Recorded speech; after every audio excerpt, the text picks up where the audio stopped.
প্রিয় সপ্তম শ্রেণীর শিক্ষার্থীরা, শুভেচ্ছা নিও।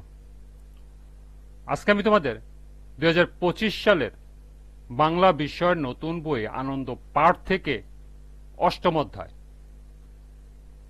যুদ্ধক্ষেত্রে পিতাপুত্র এই অধ্যায় থেকে গুরুত্বপূর্ণ কিছু সংক্ষিপ্ত প্রশ্ন এবং এর সমাধান নিয়ে আলোচনা করব।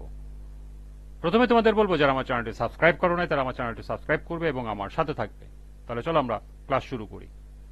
যুদ্ধক্ষেত্রে পিতা পুত্র এই গল্প থেকে গুরুত্বপূর্ণ কিছু সংক্ষিপ্ত প্রশ্ন এবং এর সমাধান। 1. সোহরাব কেন ইরানে গিয়েছিলেন ব্যাখ্যা করো। সোহরাব ইরানে গিয়েছিলেন তার পিতা মহাবীর রুস্তমের সঙ্গে মিলিত হওয়ার উদ্দেশ্যে। সামনগার রাজকন্যা তাহমিনা ও ইরানের শ্রেষ্ঠ বীর রুস্তমের পুত্র ছিল সোহরাব, কিন্তু পিতা পুত্র যেন পুত্রকে যুদ্ধক্ষেত্রে না নিয়ে যায় এই আশঙ্কায় মা তাহমিনা রুস্তমকে মিথ্যা খবর দেন যে তার কন্যা সন্তান হয়েছে, ফলে রুস্তম কোনোদিনই জানতে পারেননি যে তার একটি পুত্র আছে। অন্যদিকে সোহরাব বড় হয়ে মায়ের কাছ থেকে তার পিতা রুস্তমের কথা জেনে গভীরভাবে অনুপ্রাণিত হয় এবং মনে মনে পিতার সঙ্গে দেখা করার আকাঙ্ক্ষা পোষণ করে। তিনি মায়ের কাছ থেকে রুস্তম সম্পর্কে জেনে তাকে খুঁজতে চেয়েছিলেন, তাই তিনি সামনগা থেকে ইরানের পথে রওনা দেন। উদ্দেশ্য ছিল এই মহান বীর রুস্তমের সঙ্গে দেখা করা, তাকে চেনা এবং সম্ভব হলে তাকে পাশে পাওয়া।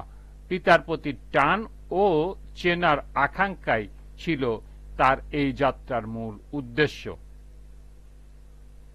2 নম্বর প্রশ্ন, বন্দী হুজির ভয়ঙ্কর মিথ্যা বললেন কেন? ব্যাখ্যা করো।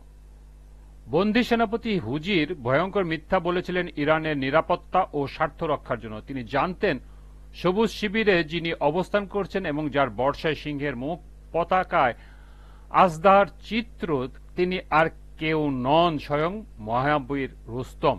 কিন্তু তিনি এই সত্য সোহরাবকে বলেননি, কারণ হুজির জানতেন যে সোহরাব রুস্তমের পুত্র, যদিও সোহরাব নিজে তা জানত না। যদি সে পিতার পরিচয় পেয়ে যেত তবে যুদ্ধ থেকে সরে যেত এবং ইরান দুর্ভাগ বিপদের মুখে পড়ত, কারণ সোহরাব ছিল অপ্রতিরোধ্য বীর এবং রুস্তম ছাড়া তাকে প্রতিহত করার মতো আর কেউ ইরানে ছিল না। যুদ্ধের এই সংকটময় পরিস্থিতিতে হুজির কৌশল হিসাবে মিথ্যা বলেন যে তিনি ওই বীরটাকে চীন দেশীয় মনে করেন এবং তিনি রুস্তম নন। হুজির জানতেন এই মিথ্যা হয়তো ভয়ঙ্কর, কিন্তু তা ইরানকে রক্ষা করার কৌশলগত সিদ্ধান্ত। ফলে সোহরাবের ব্যাকুল প্রত্যাশা ও সত্য জানার আকাঙ্ক্ষা সত্ত্বেও হুজির একটি রাজধর্ম পালন করেছেন। 3 নম্বর প্রশ্ন, আপনারা কেউ আমার চিত্তের সমুদ্রের গর্জন শুনতে পাবেন না, ব্যাখ্যা করো। আপনারা কেউ আমার চিত্তের সমুদ্রের গর্জন শুনতে পাবেন না, এই কথার মাধ্যমে সোহরাব তার অন্তরের গভীর যন্ত্রণা ও নিঃসঙ্গতার অনুভূতি প্রকাশ করেছে। যখন সোহরাব পাহাড়ের শিখরে দাঁড়িয়ে রুস্তমকে দেখে এবং তার সমস্ত অভিজ্ঞতা ও মায়ের বর্ণনার সঙ্গে মিল খুঁজে পায়, তখন তার মন দৃঢ়ভাবে বিশ্বাস করে যে এই বীরই তার পিতা। পিতাকে খুঁজে পাওয়ার আকাঙ্ক্ষায় সে যখন রুস্তমকে দেখে নিশ্চিত হয়, তখন সে আশাবাদী হয়ে হুজিরের কাছে জানতে চায় সত্যি, কিন্তু হুজির কৌশলে মিথ্যা উত্তর দেন।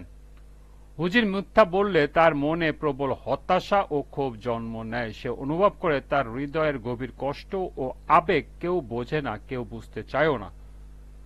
তার মানে যে অসীম বেদনার সাগর উত্তাল হয়ে উঠেছে, তার গর্জন চারপাশের কেউ শুনতে পাচ্ছে না। এই বাক্যটি তার মানসিক যন্ত্রণা, নিঃসঙ্গতা এবং সমাজ ও পরিবেশের প্রতি অভিমান ও প্রত্যাখ্যানের প্রতীক। 4 নম্বর, রুস্তম কেন নিজের পরিচয় গোপন রেখে সোহরাবের সঙ্গে যুদ্ধে অবতীর্ণ হলেন, ব্যাখ্যা করো। রুস্তম নিজের পরিচয় গোপন রেখে সোহরাবের সঙ্গে যুদ্ধে অবতীর্ণ হয়েছিলেন রাজনৈতিক ও সামরিক কৌশলের অংশ হিসাবে। তুরানের দুর্ধর্ষ যুবক যখন ইরান শিবিরে এসে রুস্তমকে আহ্বান করেন, তখন ইরানের সম্রাট কাইকাউস আতঙ্কিত হয়ে পড়েন। একমাত্র রুস্তমই ছিল তাদের ভরসার স্থল।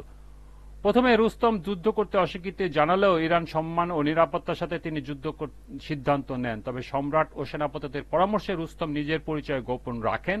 এর প্রধান কারণ হল, যদি তুরানি যুবক জানতে পারে যে তিনি স্বয়ং রুস্তম, তাহলে হয়তো যুদ্ধ না করে সরে যেতে পারে অথবা অন্য কোনো কৌশল নিতে পারে। তাতে ইরানের সম্ভাব্য বিজয় বাধাগ্রস্ত হতে পারে। এছাড়া রুস্তম নিজেও বুঝেছিলেন যুদ্ধ কৌশলের অংশ হিসাবে নিজের পরিচয় আসলে গোপন রাখা ভালো, যাতে প্রতিপক্ষকে বিভ্রান্ত করা যায় এবং মনস্তাত্ত্বিক সুবিধা অর্জন করা যায়।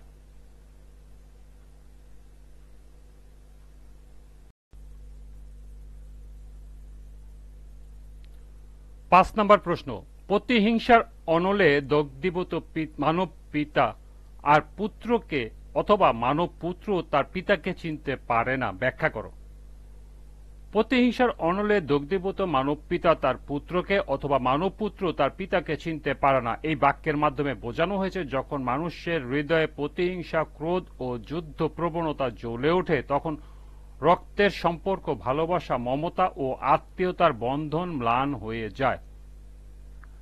মানুষ তখন এতটাই হিংস্র ও ঘৃণায় অন্ধ হয়ে পড়ে যে সে তার আপনজনকে চিনতে বা স্বীকার করতে পারে না। রুস্তম ও সোহরাব পরস্পরের অজ্ঞাতে পিতা ও পুত্র। যুদ্ধক্ষেত্রে তারা মুখোমুখি দাঁড়িয়ে পড়ে, কিন্তু কেউ কাউকে চিনতে পারে না। তাদের মধ্যে চোখের দেখা, হৃদয়ের টান, এমনকি চেহারার সাদৃশ্য একে অপরকে পরিচয় দিতে পারেনি। যদিও তাদের মনে সন্দেহ জেগেছিল, চোখে মুখে ছিল আত্মীয়তার ছাপ, তবুও কেউ তার পরিচয় জানায়নি বা জানতে চাননি, কারণ সেই মুহূর্ত তারা ভেসে গিয়েছিল প্রতিহিংসা ও যুদ্ধের উত্তাপে। যুদ্ধের নেশা ও শত্রু নিধনের সংকল্প তাদের মানবিক অনুভূতিকে গ্রাস করেছিল।